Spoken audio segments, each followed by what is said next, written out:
Have you ever wondered who the dismissive avoidant attachment style in relationships usually actually gets attracted to?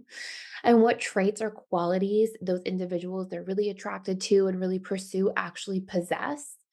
Well, if you're curious about this, join me in this exploratory video where we talk about the psychology behind what attracts avoidant attachment styles in relationships.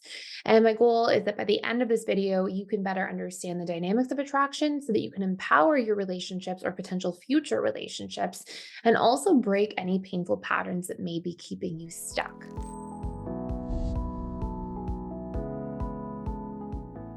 If you're not familiar with what dismissive avoidant attachment style means, every single person has an attachment style, and there are four major ones. The securely attached style, who does the easiest and has the easiest time in relationships. Number two, the anxious preoccupied, who can be very anxious, sometimes needy, clingy, because of big abandonment wounds from childhood. Then we have our dismissive avoidant, who tends to be very afraid of commitment and may find themselves more emotionally withdrawn in relationships. They tend to stonewall, avoid conflict. And last but not least, our fearful avoidant, who can be very hot and cold in relationships, largely because they have a lot of very hot and cold experiences with love growing up. Really good experiences, really scary experiences, or frustrating, hurtful experiences. And so they tend to go back and forth all the time.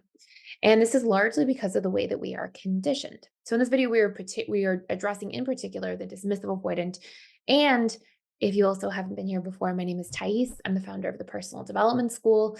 And on this channel, we talk a lot about the subconscious mind, attachment styles, relationships, and lots of tools to empower your relationship life.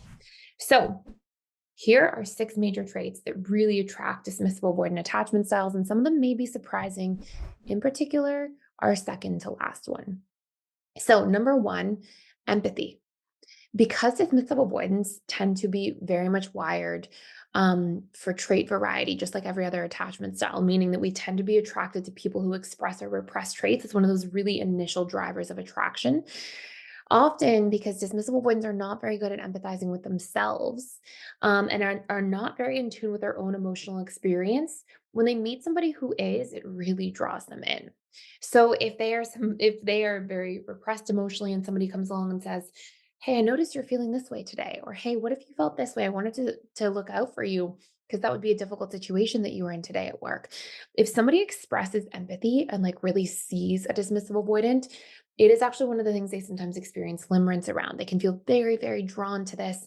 And again, it's because we're seeking this trait variety. We're seeking people who tend to express things differently than we do, and it can really draw somebody in. Number two, the ability for somebody to be attuned. So if somebody's really attuned to a dismissive avoidant, again, it follows along that same kind of track where if you're really out of attunement with yourself and somebody comes in and notices things about you, is attuned to you, pays attention to small details about you, it makes a dismissive avoidant feel valued, important, cared for. And you have to remember a lot of if you've been following this channel for a while, a lot of dismissive avoidants do not have this experience growing up. They go through some form of childhood emotional neglect, sometimes even combined with enmeshment. And they feel like, nobody's really there looking out for them. They had to do it all on their own. So when somebody's really attuned, it really lands for them. Number three, for similar reasons, supportiveness. If somebody goes out of their way to support and express support, often through acts of service, so through, doing a favor, bringing them coffee, bringing them breakfast, even if it's somebody at work, like helping them with their work in some way, these supportive components, again, tend to land for a dismissive avoidant because these are things they didn't usually have growing up in their upbringing. And so this trait variety is that first initial factor that really drives attraction here. Number four, emotional availability.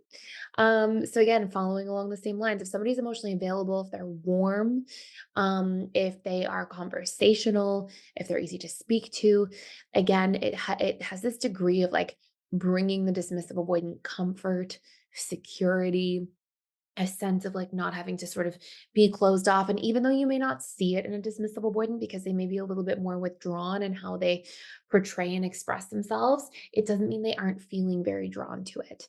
And the challenging part, and I talk a lot about this on this channel as a whole, but the challenging part is that these things that initially drive attraction, I still have two other really important ones to go through, but these things that initially drive attraction later on can be the things that cause us to feel resentment.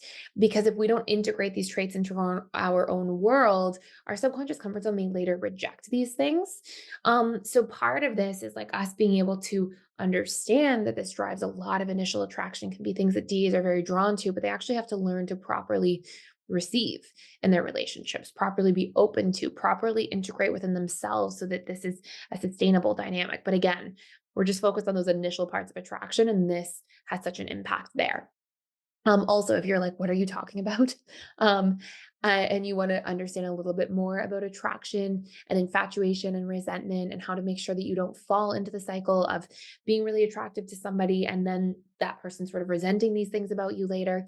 If you want to just go deeper into this topic for a limited time, I'll put a course up completely for free. And I'll put in the link down below.